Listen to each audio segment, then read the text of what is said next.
Maybe it's time for a rethink about how and when GraphQL fits into your architecture.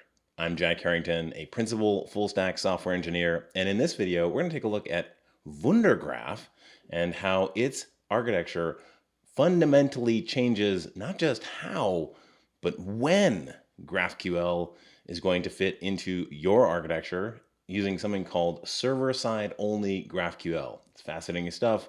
Let's jump right into it. Let's talk about two GraphQL pain points. The first is how to get data into your GraphQL server. So you've got a GraphQL server here, it's got a schema, it's talking through Prisma, and it's talking to Postgres on the back end. There's a lot of CRUD that you need to do and a lot of code that you need to write that's actually pretty simplistic and just copy and paste type stuff. And that can be just kind of a hassle to get all that going.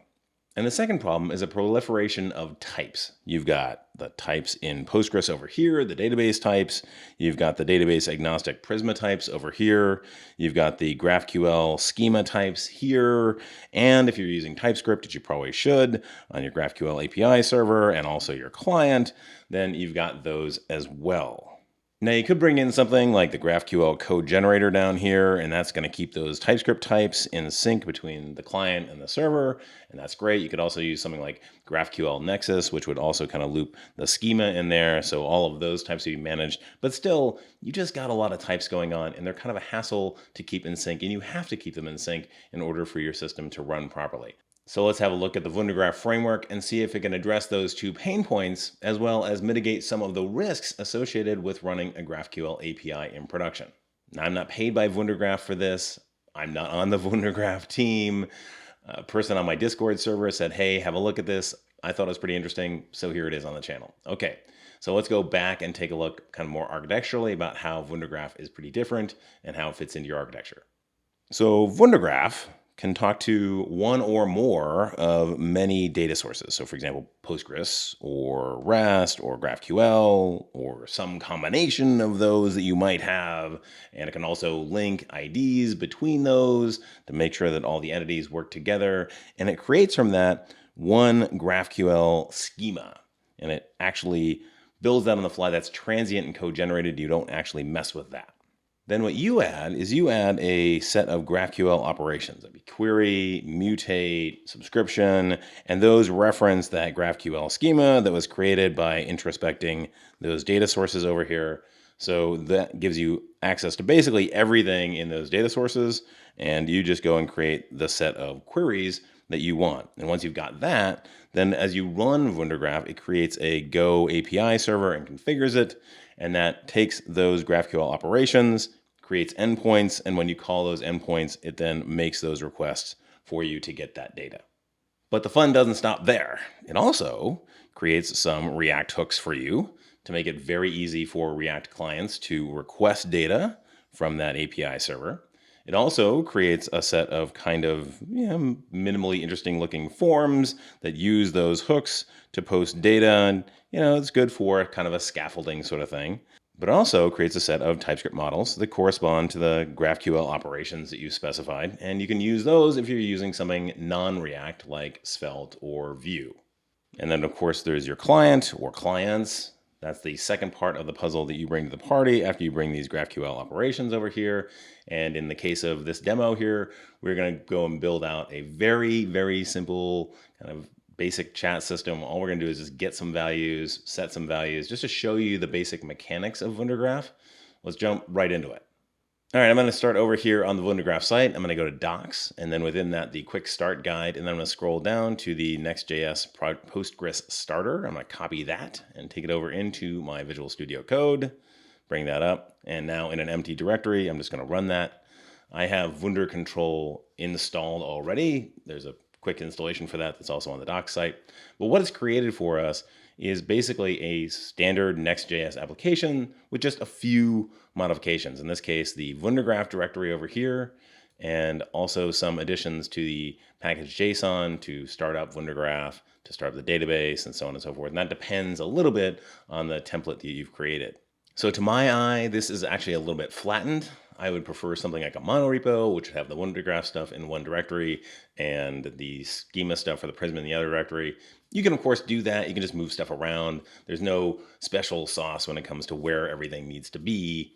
So you can just do that. You're on your own if you want to. Okay, so the first thing I'm going to do is go over into our schema Prisma, and then I'm going to go add a new model for chat message. It's going to have an ID. So I'll just copy from here, an auto incrementer, and then text, which is a string. Save that out. And now the next thing I need to do is start up the database. I'll use yarn database to start up the database. Create a new window, and once that's started up, let's take a look. Looks good, cool. Now I'm going to do a migrate and do the initial migration. All right, looks like we're good. Let's do Prisma Studio to bring up the studio. And it looks like we've got our models, we've got our chat messages and our users. So let's go into chat message and we'll add a record and just say hello. Save that out. And now when we go and make that GraphQL query through Wundergraph, we should at least see one record, which is a nice place to start. So let's close this out. And the next thing I need to do is run Wundergraph. So the Wundergraph process is a long-running process. It basically watches the operations directory in the .wundergraph directory, and anytime you get any changes there, it's going to go and regenerate all of the hooks, forms, models, and all that good stuff. So let's go and add a new directory into operations, and we'll call this get chat messages.graphql. And within that, I'm going to do a query. And so there you go. We got a lot of good hints here. I'm going to do db find many chat messages. And from that, I want to see ID and then text. All right, pretty cool. So now let's go over to our Next.js code and into pages and then index. And I'm going to remove the hello Wundergraph, make a little styling changes here. We'll change this so it's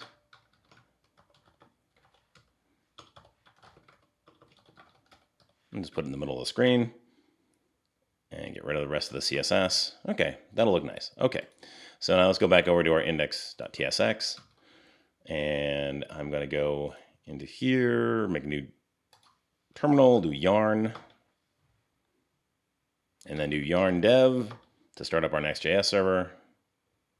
All right, looks like we're good to go. So I need to make a query. So what I'm going to do is I'm going to import something from .wundergraph. And then in the generated folder, I'm going to look for hooks. That's going to give us all of the hooks that were generated by Wundergraph. Let's take a look at what we got in here. Oh, cool. We got use query. Let's do use query for that.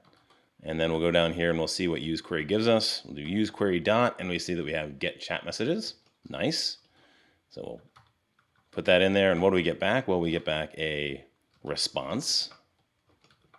Nice. Okay. And for the moment, I'm just going to go and JSON stringify that. So we see what we get back. Go to localhost 3000. All right, we got status loading, and then we got some data back. Awesome. So now status is okay, and we got a body with some data and our query in it. Now, of course, we can make multiple queries within that operation and get back multiples of those. In this case, we just have the one. So let's go and put it out there and format that a little bit more nicely. So I want to see if the response.status is okay. And if it is, we'll create a div that will hold our responses. And then within that, let's take a look. We'll do response dot, and then we'll see we've got a body. And then within that, we've got the data. And then within that, we've got the response from the find many chat messages query. So we're going to map through that. That's going to give us a list of messages. And then with each one of those, we will give a message with a key. We'll do the message.text and finish up the div. Let's take a look. Nice. That was really easy. All I had to do was create the right schema in Prisma and then migrate it.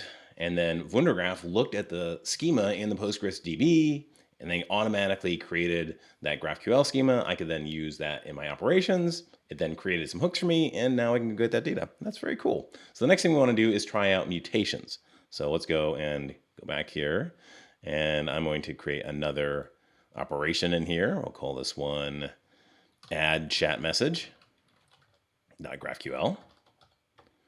And this one is going to be a mutation.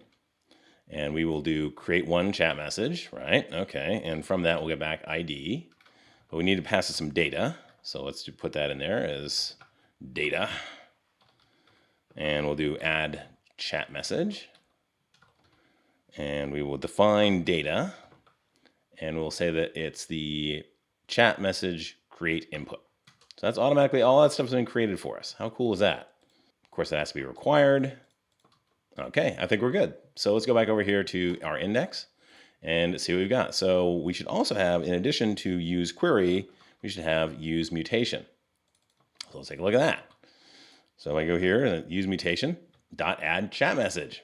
That's how quickly it happened. It looked at the operations folder, regenerated everything, and now I've got my add chat message, which corresponds to the operation I just made.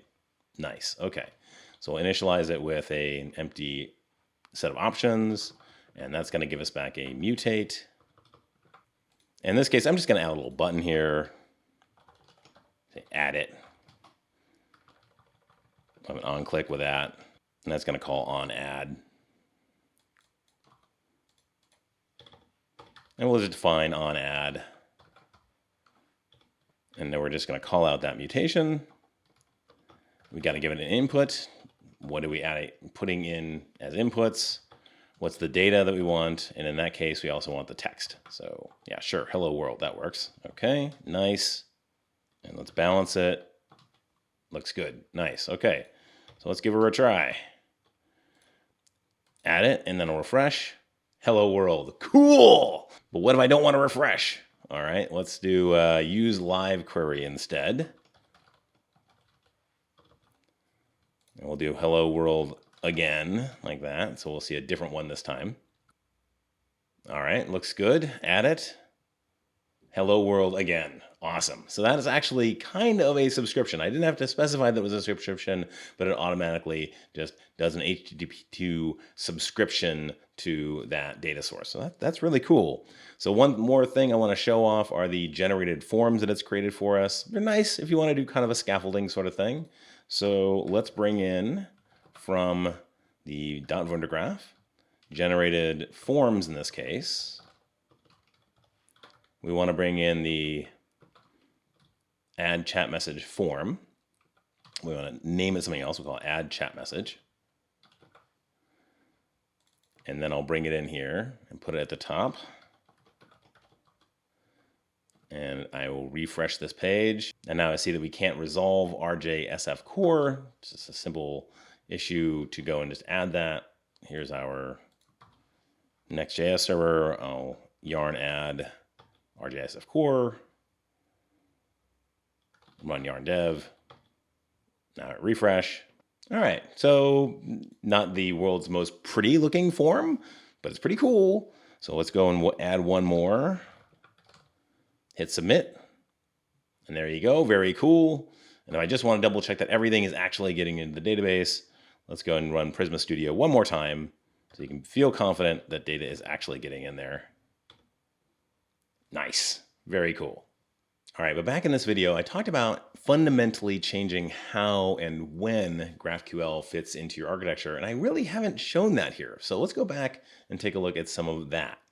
So this top part up here is how we're used to thinking about GraphQL, or at least from like the Apollo client, Apollo server perspective. You stand up a GraphQL API server, it's got a schema in it, you have a client code over here that formats a request in GraphQL, sends it off to the server.